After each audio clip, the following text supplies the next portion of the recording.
Hello, everyone. Thanks so much for joining us for Access City Council. I'm your host, City of Las Vegas Communications Director, David Riggleman. Coming up on this show, we'll tell you about a dynamic organization connecting employers to workers who are ready to go on day one. Plus, an exciting announcement for Ward 3 and workforce training. Here to talk about these items and much more is our Ward 3 Councilwoman. You know who it is, Olivia Diaz. Welcome back. I'm telling you, time keeps going faster and faster. I know. It feels like I did 6 this days. taping. Yes, not even a week ago, and here we are. I know. It's a pleasure to have you back. Yes. We are well into October now. We've got all kinds of everybody's celebrating the weather, pumpkin, everything. Right, exactly. It's awesome. And I just want to give a shout out, Dave, to LVA.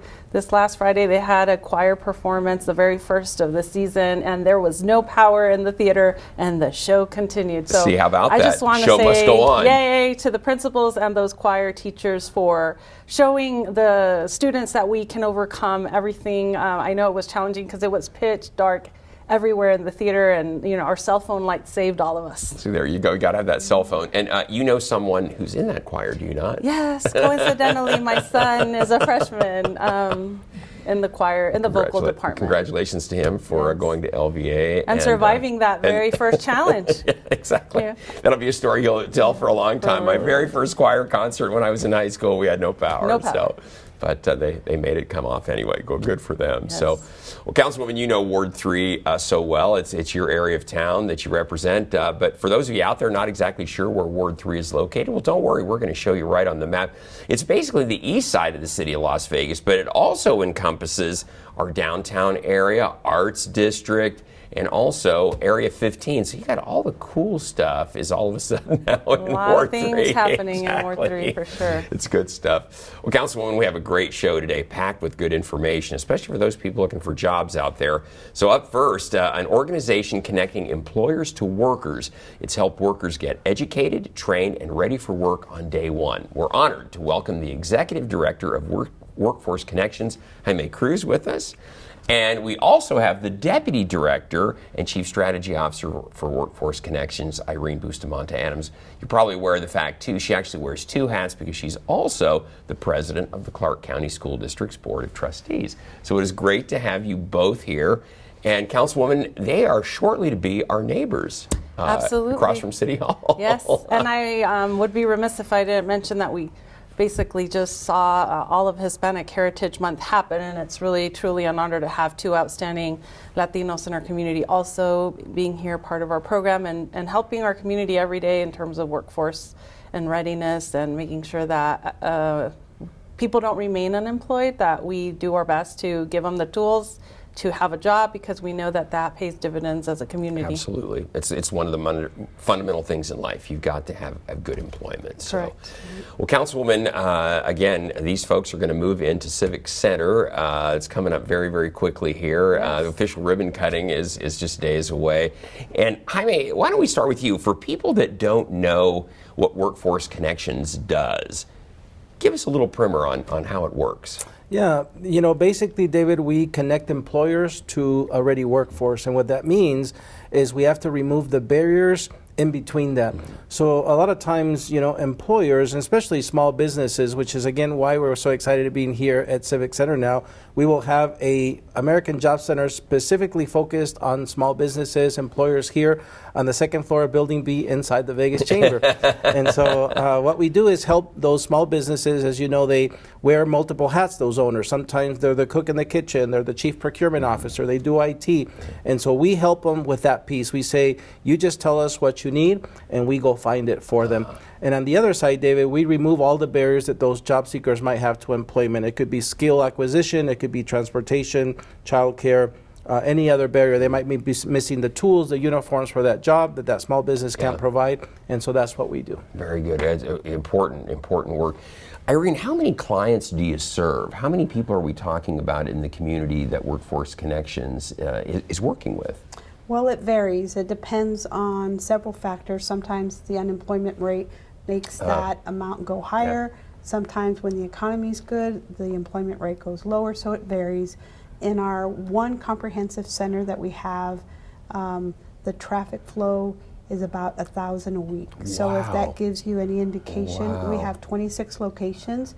throughout the valley. So it depends on where the location is. But part of the partnership, and we're so grateful for Councilwoman Olivia Diaz, is because we've been able to build those relationships with municipalities, with chambers of commerce, with libraries, to be able to put these hubs in those locations so that an individual does not have to travel far to get the services at no cost. And Councilwoman, I know you really appreciate that. Being the past chair of exactly. the local electeds that work with both Jaime and Irene, and it's just, we want to ensure that our community has access to programs that help them elevate their situation. We don't want people to just survive. We want them to thrive in our community, and we're constantly trying to figure out how do we connect them to those higher paying wage jobs that will be able to take the load off and the stress off of having to work 2 and 3 jobs sometimes to maintain the cost of a home and feed the mouths of your children, because it isn't inexpensive right now to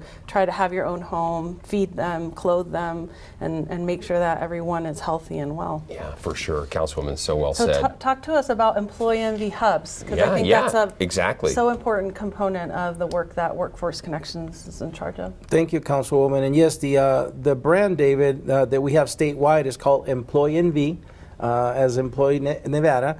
But the Employee Envy hubs, as Irene was mentioning, are conveniently located near where the need is. Instead of a mom or a dad who still has their children at home having to get on a bus to travel to one of our centers in the past, they can walk to their local library. And here in Las Vegas, and again, the Councilwoman was instrumental. We have a great relationship with the Las Vegas Clark County Library District, and so we're in strategic locations there, but because that works so well, we went into other municipalities as well.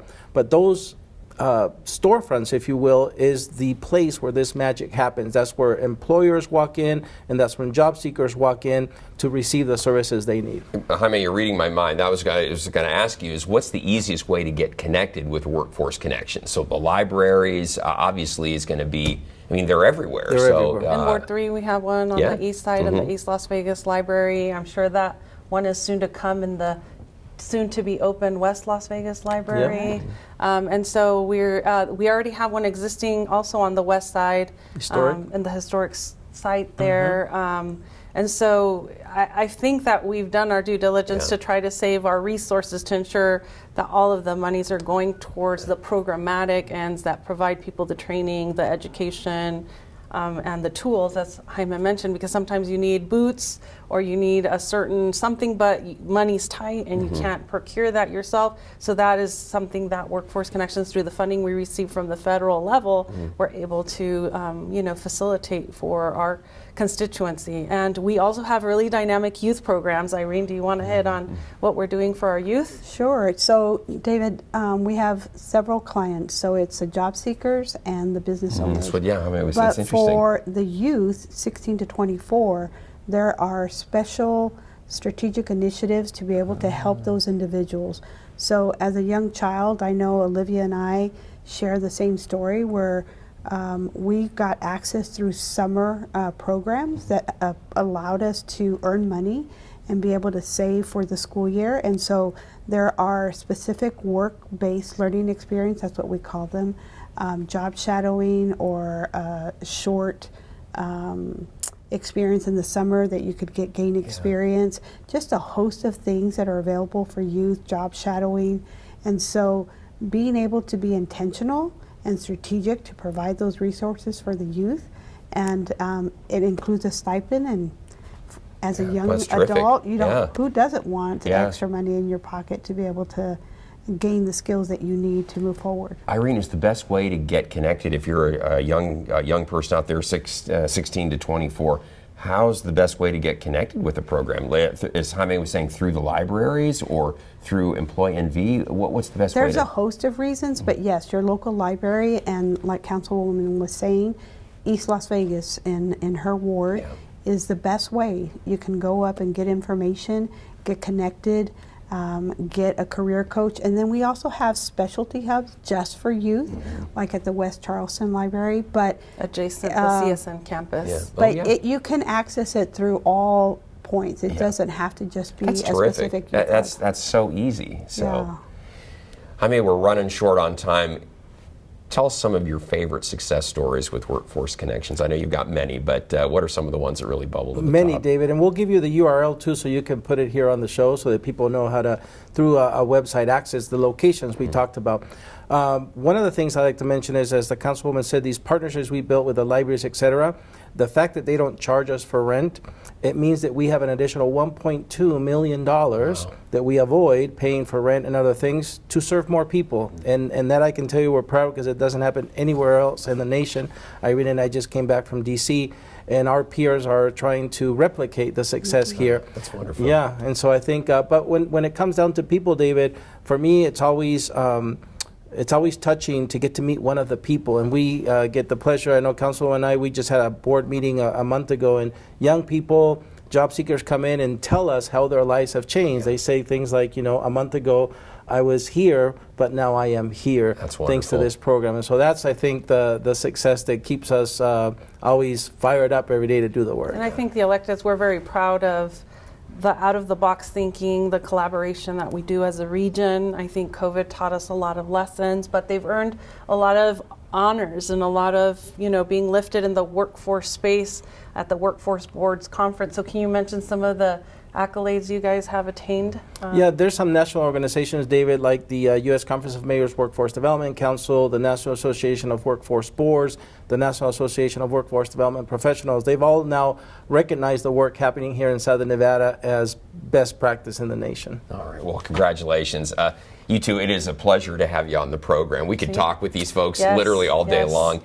You're doing great work in the community out there and really making a difference. So best of luck to you, and welcome to the neighborhood, we can say. Yes, let's keep our people working. Especially now, we need to make sure they find jobs. Exactly, because it changes everything. So we too thank you so much for being with us. Jaime Cruz, Irene Bustamante Adams. And happy birthday, and Irene. Happy birthday to Irene. I hope you're going to have an awesome October. It is. So we need to say goodbye to them, but Councilwoman, please stick around. We're going to continue this discussion.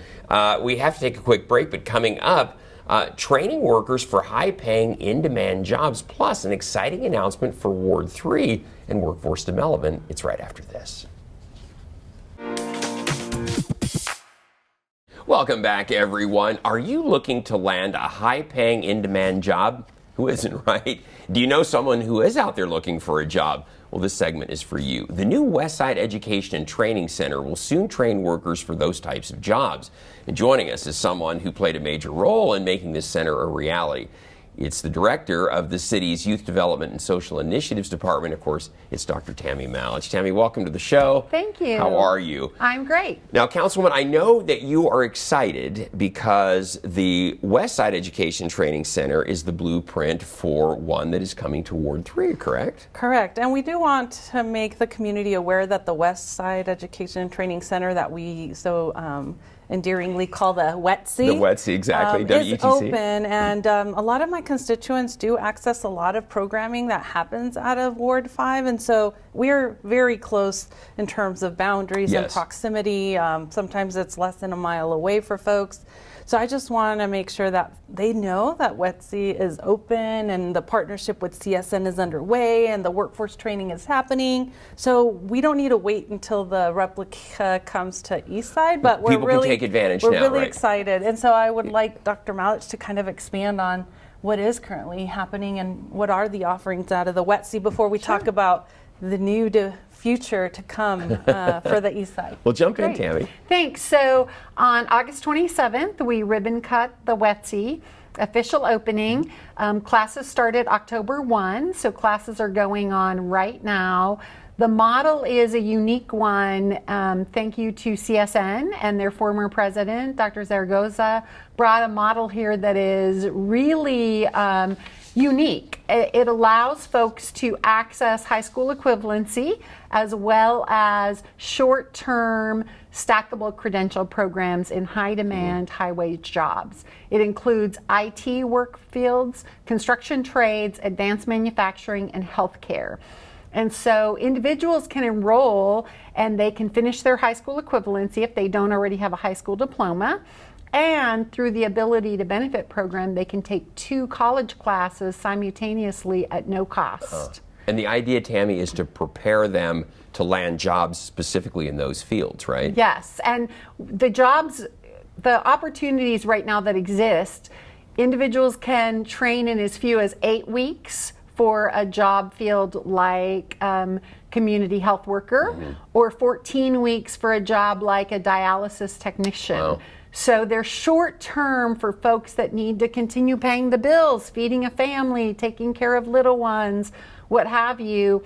But they can also then translate into a 4-year degree or an advanced degree. Somebody may start as a dialysis technician and maybe want to continue on and become a registered nurse. And so it allows that opportunity as well. Councilwoman, I think the thing that's so impressive is just how the city, CSN, even the federal delegation worked together to bring all of that together. Definitely. The feds had the money, we had the backing too and the money, but then CSN came up with all the classes. Yeah, for sure. I think, again, there were a lot of things we don't want to remember about COVID times, but I think what really stood out to everyone was that when we were all in concert, all, rowing in the same direction, we could accomplish so much more. And I think, so true. As a collective. So I think those lessons were noted and well taken, and I think that's why when the grants go out, they really want to see buy-in from the local, from the schools, from everyone that we can bring into a project before they decide to bless it or not. And I think that's what really is taking us, I think, to the next horizon here in Las Vegas, is really thinking about it. We've been talking about something like this being a need in our community for decades, but now we're getting to the point where we're really being concerted, we're being intentional, and we're coming together, and local government can make things happen because we are the rubber that meets the road. The state legislature here is only every other year, and I really feel that now we've acknowledged who's strong in what areas and who can take the lead on projects. And I mean, if it wasn't for Dr. Melich always saying, yes, we can do this in the city, we wouldn't be able to be where we are with how far we've come. And having one of the wards that has the lowest educational attainments, it is super important for us to make sure that we acknowledge that and we do something about it, because a lot of people had children young or had to help the family economy at a young age and dropped out of high school, not because they weren't smart or intelligent or capable. It's just life took them a different direction. And sometimes we do have to pivot around those things, but it doesn't mean that that's going to define the rest of your life. There's always the opportunity to make that decision and say, I'm going to get back on track and I'm going to finish that diploma and I'm going to, get credentialed in an area. I want more for me and my family. And that's what I love about this space and this work that we're doing. Yeah, it's amazing, Tammy, to bring all of that together. So people are watching this and they're thinking, hey, the person that Councilwoman was just talking about, that's me. How do you get plugged into all of this? How do you get plugged into the program? Right now they can go to the Westside Education Training Center and enroll. We do market heavily in Ward 3 because, as the Councilwoman mentioned, many of her residents and constituents take advantage of the opportunities that we have in the historic West Side. On September 15th, because we did such a great job, our Department of Public Works in the City of Las Vegas, working with my team and getting this building actually constructed and open, they were watching. And because of that, on September 15th, we learned that we received $5 million in funding from the EDA to fund the replica, which will be in Ward 3 on the current Desert Pines Golf Course. So it'll be the east side. This will be the east side, yep. ETSI. I love our acronyms in government. We live by them here, yes. Right, so the East Side Education Training Center will use the same footprints and also include the same 4 training programs: construction, trades, advanced manufacturing, technology, and IT. And we may modify if a little special session comes around and something happens. There may be opportunities for other areas. And we're already tweaking in the WETC. As new programs come and people bring to us programs and training ideas, and in the ETSI, to the Councilwoman's point, we're adding HVAC. training sessions in that program, in that facility. And so that building will be using that same floor plan, about 15,000 square feet. Located on the Desert Pines Golf Course. We're really excited. It'll shorten the timeline of the project to get it built. That's what I was going to ask. When do we expect it to open, Tammy? 2 years, I would say. Okay. 2 years That's from pretty fast. now. That's It pretty is fast. pretty Yeah. quick. The building construction takes about 1 year, and that'll give us a year to get All the permits programs and set- all of the everything set up. things Yeah, yeah. going. But folks can continue or already start classes with us today. And then we really do a multi-generational approach there. So we bring young people in. We've brought all of our local high schools into the WETC to tour and see how they can connect their high school youth so that we're not waiting until they become adults, so that great we're stuff. giving them an option. Great We'll stuff. do the same thing at the ETSI. Yeah, perfect. I'm afraid we're out of time. We could have had her on for a whole show as well. Yes, It's a good this is discussion also a today. dynamic Job topic. creation, a job opportunity is And job training Yeah, it's and- great topics. So, Dr. Tammy Malich, thank you so much. Best of luck. I know you're full steam ahead. We see that every day. And Councilwoman, please stick around because we're going to tell everybody out there we have to take another quick break. But still to come, a look at some of the upcoming events coming to Ward 3. It's right after this. Welcome back, everyone. It's that time of year, a time to look at all the great events coming to Ward 3. And man, you've got some good stuff right off the bat. The book festival's back. Yes, Huge an event. annual Huge event. favorite Yeah. for so many readers in the Valley. We are so thankful for the partnership with the Library District and making this a reality and getting some really good panels. Oh my gosh. To talk about some really awesome reads. And New York so Times best-selling authors always come out always for this. come out. It's And going we to be see the community comes out. Oh, my I remember gosh. last year there was standing room only for one of exactly them. right. Exactly right. Always at the historic 5th Street School. I think next year we might move it over to the Goodman Plaza. But this year, back at the historic 5th Street School, it's from 10 to 5 on Saturday, October 18th. Hopefully the weather will cooperate. I know it's been a little I bit know. windy the last couple of book fairs, but we do what we can with what we have. Exactly. And most of this stuff is inside, the panels and stuff. Yes, the But you're- auditorium. for sure. But my goodness, we're going to have best-selling New York Times author right off the bat, Taylor Jenkins Reid. A lot of folks out there are probably very familiar with her books. We're going to have some political icons, former U.S. Senator Richard Bryan and former Nevada Governor Bob Miller. They were both governor, actually, Yes. at one point. And we're going to have authors from Disney's Meant to Be series. That's pretty cool. Yes. And last but not least, a separation of church and state discussion. These are Headed by Steve Sebelius, yeah. exactly, one of our own local journalists. But also he'll have New York Times bestselling authors Catherine Stewart and Tim Alberta to talk about that. So always interesting. If you're someone into books, if you're into those subjects, you got to come out. It's a lot of fun. And sometimes there's even local writers who are offering their reads and for purchase. So hopefully people will come out, support them. Yeah, exactly. And who knows? They may be on the New York Times bestseller list We shortly can make themselves. that happen. Exactly right. And then, Councilwoman, on Friday, October 24th, I love this. It's the Asteroid M Halloween Block Party. You got to tell everybody what this is. Well, it's been a group that we've brought to entertain, especially where we had our 3rd Street Promenade for a couple of years. We've been having that community event, but now we're bringing it over to our awesome Carolyn G. Goodman Plaza right across, newly unveiled, and we're bringing all of the fun. Hopefully more folks will partake in those amazing talent and festivities. Asteroid M, if you're not familiar, is a local recording label, and they've had great success, and so this is a block party. By the way, this is free. That's free. So come on out, bring Very the family. happening, Yeah. And again, it's going to be Friday the 24th from 6 to 10 at the Carolyn G. Goodman Plaza right across from City Hall.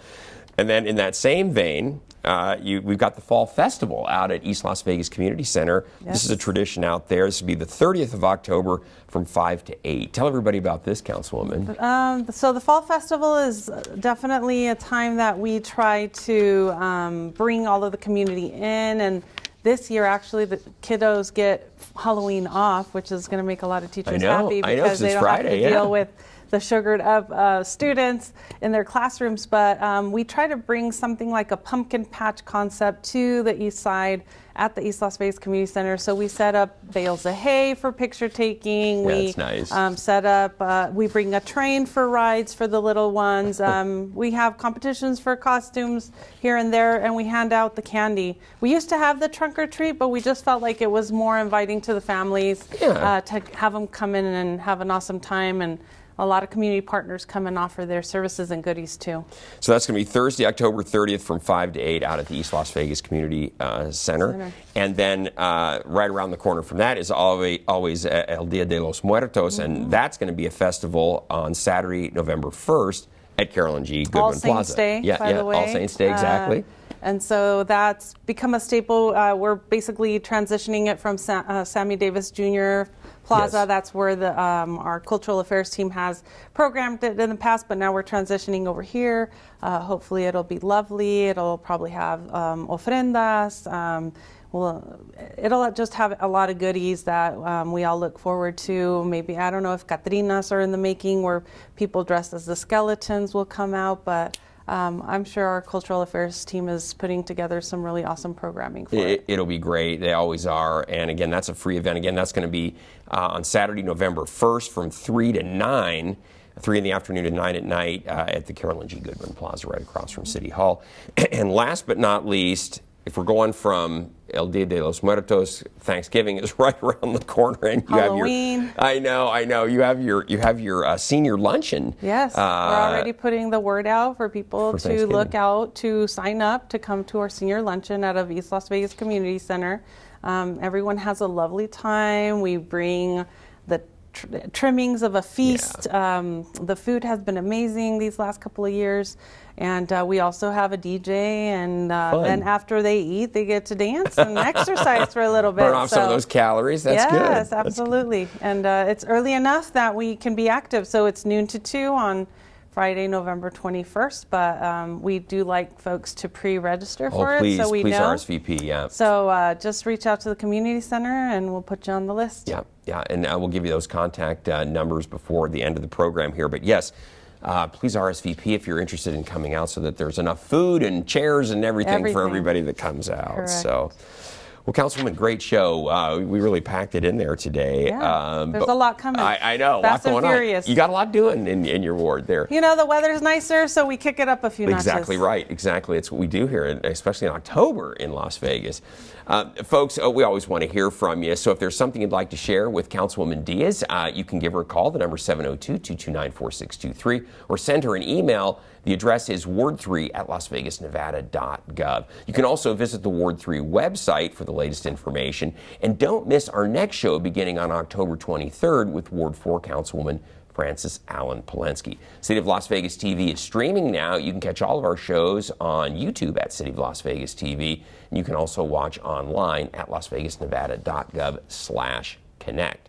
And be sure to check out our newsletter. You can subscribe by scanning the QR code in the credits at the very end of this show, and you'll learn everything that's going on in Ward 3. Great job. Thank you. We'll see you back here in 6 weeks. We'll be well into the holidays by then. Definitely. The purse book will feel it.